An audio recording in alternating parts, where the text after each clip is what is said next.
પીજીવીસીએલમાં ગઈકાલ સવારથી ભુજ, અંજાર, મોરબી, સુરેન્દ્રનગર સવારમાં સાયક્લોનિક પવન અને વરસાદ સાથે પવન સાથે વરસાદ ચાલુ થયો ત્યારથી લાઈનો ફોલ્ટમાં વરસાદના હિસાબે અને સાયક્લોનિક પવનના હિસાબે ઝાડવાઓ પડી જવાથી અને ભારે પવનના હિસાબે તારો ભેગા થવાથી ફીડરો અને ગામડાઓમાં પાવર સપ્લાય અફેક્ટ થયો હતો.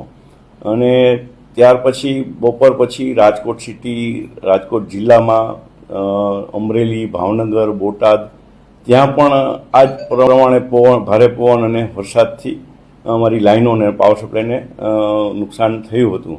પરંતુ અમારી 573 જેવી ટીમો સવારથી જ કાર્યરત હતી અને સવારથી સાંજ સુધીમાં 2645 ગામડાઓ બંધ થયા હતા. એમાંથી 2440 ગામડાઓમાં વીજ પુરવઠો અમે પૂર્વવત કરી દીધો હતો. રાત્રે મોડી રાત સુધી આખી રાત કામ કરી અને વીજ પુરવઠો પૂર્વવત કરી દીધો હતો.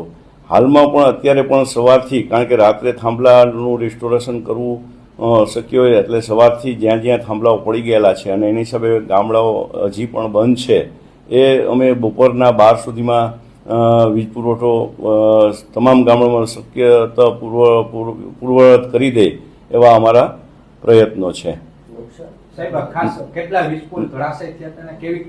આશરે 800ની આસપાસ વીજ પોલો પડી ગયેલા છે અને 28 જેવા ટ્રાન્સફોર્મર સેન્ટર પડી ગયેલ છે અને 101 લાખ રૂપિયા જેવું 101.86 લાખ જેવું નુકસાન થયેલું છે.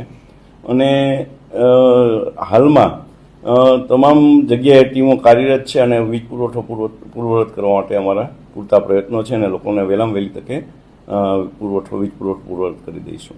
ખાસ કરીને ગઈકાલે એવી પણ કેટલીક કમ્પ્લેનો આવી હતી કે ફોન રિસીવ ન થતા, એને લઈને શું સામાન્ય સંજોગોમાં જ્યારે પણ આવી પરિસ્થિતિનું નિર્માણ થતું હોય, જ્યારે એકદમ અચાનક જ પવન અને ભારે વરસાદ ચાલુ થાય ત્યારે જનરલી સેફટી પર્પઝથી પણ અમે વીજ પુરવઠો બંધ કરી દેતા હોઈએ છીએ કે જેથી કરીને તાર તૂટવાથી કોઈ અકસ્માત ન થાય.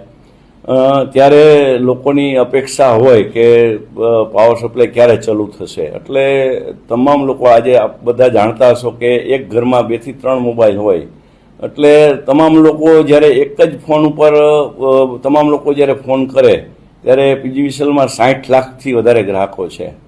ત્યારે આ વસ્તુ એટ એ મોમેન્ટ પરિસ્થિતિ સર્જાતી હોય છે. જનરલી નોર્મલી આવું થતું નથી હોતું. તો અમે પણ એવા પ્રયત્નો કરીએ છીએ કે લોકોને મેસેજથી અને જાણકારી મળે એવા પણ અમારા ટેકનોક્રેટ પ્રયત્નો અમારા ચાલુ છે કે જેથી કરીને આ લોકોની જાણકારી મળી જાય કે મારો પાવર સપ્લાય ક્યારે ચાલુ થશે તો એટલા ફોન ઓછા આવે એવા પણ અમારા પ્રયત્નો આજની તકે પણ ચાલુ જ છે.